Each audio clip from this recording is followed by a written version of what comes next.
사랑하는 형제자매 여러분, 오늘 하루 평안하셨습니까? 여러분의 삶에 하나님의 은혜와 축복이 가득하기를 기도합니다. 혹시 이런 생각을 해보신 적 있으신가요? 누군가 나를 행복하게 만들어줬으면 좋겠다. 혹은 이 상황만 바뀌면 기쁠 텐데 하고 말입니다. 우리는 종종 우리 마음의 상태에 대한 책임을 다른 사람이나 외부 환경에 떠넘기곤 합니다. 오늘 우리는 이 생각에 대해 아주 중요하고 근본적인 진리를 나누고자 합니다. 이 이야기가 여러분의 마음에 깊은 울림을 주고 진정한 기쁨으로 나아가는 길이 되기를 바랍니다. 말씀을 시작하기에 앞서 만약 이 메시지가 여러분의 마음에 와닿는다면 구독과 좋아요를 통해 이 귀한 가르침이 더 많은 이들에게 전해질 수 있도록 도와주시길 부탁드립니다. 여러분의 작은 손길이 누군가에게는 사막의 오아시스와 같은 기쁨의 소식이 될 수 있습니다. 여러분의 나눔 위에 주님의 크신 축복이 함께하기를 소망합니다. 이제 마음에 대한 깊은 여정을 시작하겠습니다. 오늘 여러분께 선포하고 싶은 한 가지 사실이 있습니다. 바로 여러분의 기쁨은 여러분 자신의 일이라는 것입니다. 기쁨을 느끼는 것은 온전히 여러분의 책임입니다. 예수님께서는 요한복음 15장에서 이렇게 말씀하셨습니다. 너희가 내 안에 거하면 나의 기쁨이 너희 안에 있으리라. 여기서 내 안에 거하는 것은 우리의 결정입니다. 그리고 그 결과로 예수님의 기쁨이 우리 안에 있는 것입니다. 그렇기에 여러분의 기쁨은 여러분의 일인 것입니다. 잠언 4장 23절은 말합니다. 모든 지킬 만한 것 중에 더욱 내 마음을 지키라. 하나님은 어머니를 고용해서 당신의 마음을 지키라고 하지 않으셨습니다. 당신의 마음을 지켜줄 수 있는 사람과 결혼하라고도 그런 친구들과 어울리라고도 하지 않으셨습니다. 그 마음은 다른 누구도 아닌 바로 당신의 것입니다. 다른 사람들이 당신의 마음에 심으려고 했던 쓴뿌리들, 그 상처들을 다루는 것은 당신의 책임입니다. 당신의 마음은 당신의 정원이고 당신의 잔디밭이며 당신의 집입니다. 그리고 그곳은 하나님께서 거하셔야 할 곳입니다. 당신은 그 마음을 지켜야만 합니다. 당신의 마음을 온전히 소유해야 합니다. 당신의 연약함을 인정하고 소유하십시오. 당신의 우울함을, 당신의 낙심을 온전히 당신의 것으로 받아들이십시오. 더 이상 그들이 나를 실망시켰어 라고 말하지 마십시오. 대신 이렇게 말해야 합니다. 나는 지금 낙심했지만 내 감정의 주인은 바로 나이기에 내 스스로를 격려하기로 선택하겠다. 나는 감정을 소유하는 사람이지 감정이 나를 소유하게 두지 않습니다. 나는 내 감정을 다스려 일하게 만들지 감정이 나를 휘두르게 내버려 두지 않습니다. 제 앞에 있는 이 아이패드를 보시겠습니까? 이것은 제 소유입니다. 제가 돈을 주고 샀고 이 멋진 케이스도 제가 구입했습니다. 저는 이 아이패드를 사용해서 설교를 준비하고 전합니다. 지금 여러분이 듣고 있는 이 설교의 원고도 이 아이패드 안에 있습니다. 제가 직접 내용을 입력했기 때문이죠. 왜냐하면 제가 주인이니까요. 만약 제 설교가 별로였다고 해서 이 아이패드를 탓한다면 얼마나 우스꽝스럽겠습니까? 혹은 다음 주 설교 주제를 정하기 위해 아이패드와 회의를 한다면요. 그것은 말도 안 되는 일입니다. 이 기계는 제가 입력한 목적에만 충실할 뿐입니다. 제가 넣은 것만을 저에게 돌려줄 수 있습니다. 제가 주인이기 때문입니다. 이것은 저의 소유물이며 제가 프로그래밍한 내용만을 저에게 다시 보여줄 뿐입니다. 그런데 우리 중 일부는 어떻습니까? 매일 아침 눈을 뜨자마자 자신의 감정과 상의합니다. 마치 아이패드에게 오늘 무엇을 할지 묻는 것처럼 자신의 느낌에게 묻습니다. 우리 오늘 기분은 어때? 오늘 친절하게 행동할까? 열심히 일할까? 약속은 지킬까? 오늘은 기도할 마음이 드나? 여러분, 감정은 우리가 사용하는 도구일 뿐입니다. 당신이 그 감정의 주인입니다. 당신이 무엇을 할지 결정하고 당신의 의지로 행동의 키를 누르는 것입니다.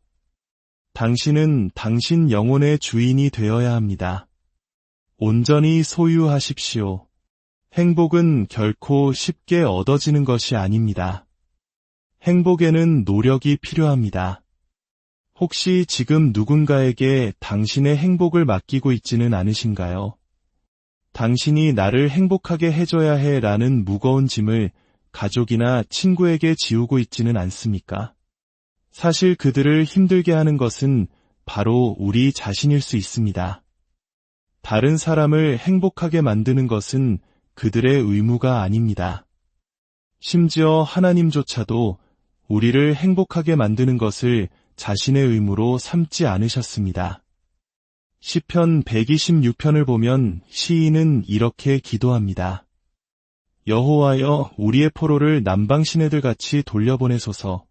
여기서 남방 시내, 즉 네게브의 시내는 이스라엘 남부에 위치한 아주 건조한 사막 지역의 강을 의미합니다.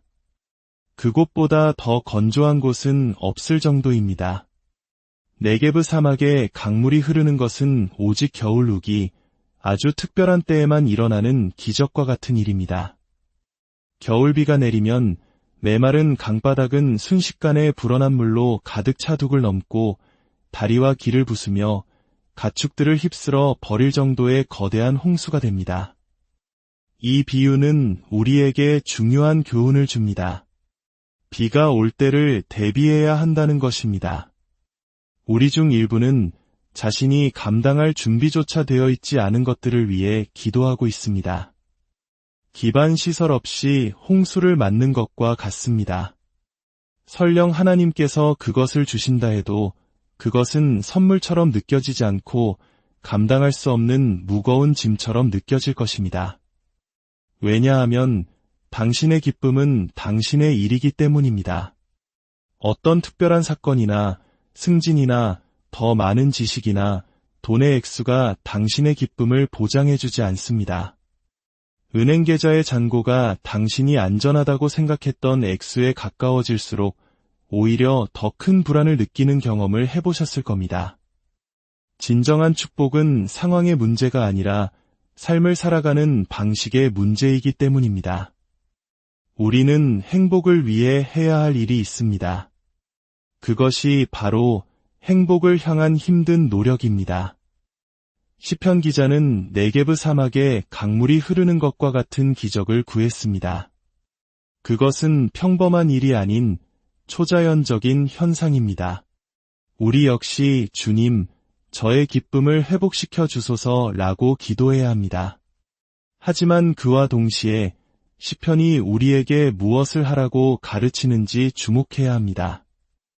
저는 제 인생의 오랜 시간 동안 이것을 할 준비가 되어 있지 않았습니다. 저는 자기 연민에 중독되어 있었습니다. 그것이 저의 중독이었습니다.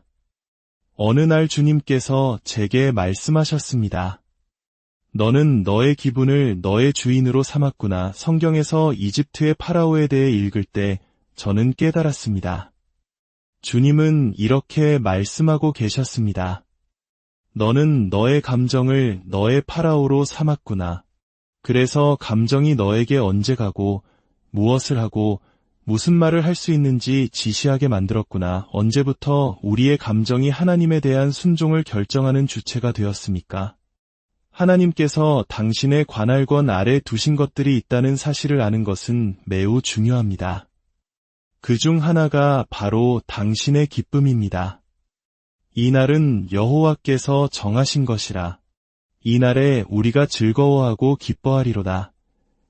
시편 118편의 이 고백처럼 내가 즐거워하고 내가 기뻐하기로 결단하는 것입니다. 길이 막히든 상관없습니다. 교통체증은 제가 관리할 수 있는 영역이 아니지만 제 기쁨은 제 일입니다. 직장에 가서 무슨 일이 일어나든 아무도 제 기쁨을 훔쳐갈 수 없습니다. 왜냐하면 제 기쁨은 다른 누구의 관할권 아래에도 있지 않기 때문입니다. 그것은 오직 제가 관리하는 것입니다. 언젠가 제가 누군가 내 기쁨을 훔쳐갔어 라고 말하는 실수를 저질렀을 때 성령께서 제 마음을 강하게 꾸짖으셨습니다. 그들이 내 기쁨을 훔쳤다고? 내 기쁨은 그들의 책임이 아니다. 만약 그들이 훔쳐갔다면 내가 문을 더 잘 잠갔어야지. 더 나은 보안 시스템이 필요하구나. 만약 다른 사람이 내 기쁨을 훔쳐갈 수 있다면 그건 내가 아무나 보고 낚아챌 수 있도록 기쁨을 허술하게 방치해 둔 탓이다. 더 기쁨이 넘치는 사람이 되고 싶다면 우리는 먼저 기쁨이 환경에서 오는 것이 아니라는 사실을 믿어야 합니다. 하지만 우리 대부분은 그렇게 믿고 있죠. 상황이 특정 방향으로 흘러갈 때 기쁠 것이라고. 그들이 내 기쁨을 훔쳐갔어 라는 우리의 언어가 우리의 믿음을 배신합니다. 그들이 훔쳤다고요. 당신의 금고는 어디 있습니까? 당신의 자물쇠는요? 그리스도께서 값을 치르고 주신 그 귀한 것을 다른 사람들이 빼앗아가지 못하도록 막는 당신의 보호장치는 어디에 있습니까? 기쁨은 예수님으로부터 오는 것입니다. 사람이 아닌, 사건이 아닌 오직 예수님으로부터 오는 것입니다. 아름다운 해변으로 휴가를 가서도 마음은 여전히 슬픔에 잠겨 있었던 경험 다들 한 번쯤 있지 않으신가요? 우리는 장소를 옮길 수는 있지만 마음은 떠나기 전과 똑같거나 오히려 더 나빠질 수 있다는 것을 금방 깨닫게 됩니다. 기쁨은 장소에서 오지 않기 때문입니다. 기쁨은 소유물에서 오지 않습니다. 기쁨은 하나님으로부터 오는 것입니다. 이것이 더 기쁜 사람이 되기 위해 가져야 할 첫 번째 믿음입니다. 만약 당신이 기쁨을 얻기 위해 다른 사람에게 가야 한다면 그 사람 역시 기쁨이 없을지도 모릅니다. 결국 우리는 서로에게 없는 것을 달라고 구걸하는 셈이 됩니다. 나를 기분 좋게 해줘. 나를 행복하게 해줘. 그들이 나를 행복하게 해주지 않아서 떠났어. 그 교회는 나를 행복하게 해주지 않아서 떠났어. 그 직장은 나를 행복하게 해주지 않아서 떠났어. 아닙니다. 당신의 기쁨은 당신의 일입니다. 이 사실을 믿지 않는다면 당신은 인식할 권한조차 없는 것에 접근할 수 없습니다. 만약 당신이 하나님의 임재 안에서 기뻐해야 한다는 사실을 믿지 않는다면 당신은 결코 그 기쁨을 누릴 수 없습니다. 성경은 말합니다. 주의 오른쪽에는 영원한 즐거움이 있나이다. 어쩌면 우리는 하나님께서 세상이 빼앗을 수 없는 기쁨을 우리에게 주시기를 원하신다는 사실을 먼저 믿어야 할지도 모릅니다. 더 기쁜 사람이 되기 위해 당신은 무엇을 믿어야 합니까? 기쁨은 상황의 결과가 아니라 내 관점의 산물이라는 것을 믿어야 합니다. 우리는 기쁨을 직접 선택할 수 없습니다. 마치 날씨를 선택하려는 것과 같습니다. 하지만 우리는 우선순위를 선택할 수 있고 그 우선순위가 우리의 기쁨을 통제합니다. 시편 16편 5절은 이렇게 말합니다. 여호와는 나의 산업과 나의 잔의 소득이시니 여기서 나의 산업, 즉 나의 택한 분깃이라는 표현은 내가 하나님을 내 인생에서 가장 중요한 분으로 삼기로 결정했다는 의미입니다. 이것은 단순히 매일 아침 성경을 읽는 것 이상의 의미를 가집니다. 그분의 뜻이 내가 원하는 것이 되고 그분의 방식이 나의 방식보다 높다는 것을 인정하는 것입니다. 전능하신 하나님, 야훼, 환난 날에 항상 함께 하시는 도움이신 그분이 바로 내가 선택한 분깃입니다. 저는 이 세상이 즐거움을 위해 제공하는 다른 모든 것을 살펴보았습니다. 물론 영적이지 않은 것들을 즐길 수도 있습니다. 하지만 그것들이 생존에 필수적인 것은 아닙니다. 저는 더 이상 제 기쁨을 일시적인 쾌락에 묶어두지 않을 것입니다. 저는 제가 응원하는 스포츠팀의 승패에 제 모든 감정을 쏟아붓지 않습니다. 물론 경기를 즐기고 승리를 기뻐할 수는 있습니다. 하지만 대학생 선수들이 공을 가지고 뛰는 모습에서 제 삶의 이유를 찾지는 않습니다. 그것은 저의 우선순위가 아니기 때문입니다. 기쁨의 원천이 어디인지가 그 기쁨이 언제 고갈될지를 결정합니다. 당신의 기쁨의 원천은 무엇입니까? 그것을 아는 방법은 바로 나의 우선순위는 무엇인가? 라고 스스로에게 묻는 것입니다. 사랑하는 여러분, 오늘 말씀을 통해 우리는 기쁨이 외부에서 주어지는 선물이 아니라 우리 안에서 가꾸고 지켜나가야 할 책임임을 배웠습니다. 그것은 우리의 감정을 다스리고 우리의 우선순위를 하나님께 두는 힘든 노력을 통해 얻어지는 열매입니다. 오늘 하루 당신의 마음을 다스리는 주인이 되기로 결단하십시오. 환경이나 사람에게 당신의 기쁨을 맡기지 마십시오. 오직 변치 않는 반석이신 하나님께 당신의 기쁨의 뿌리를 내리십시오.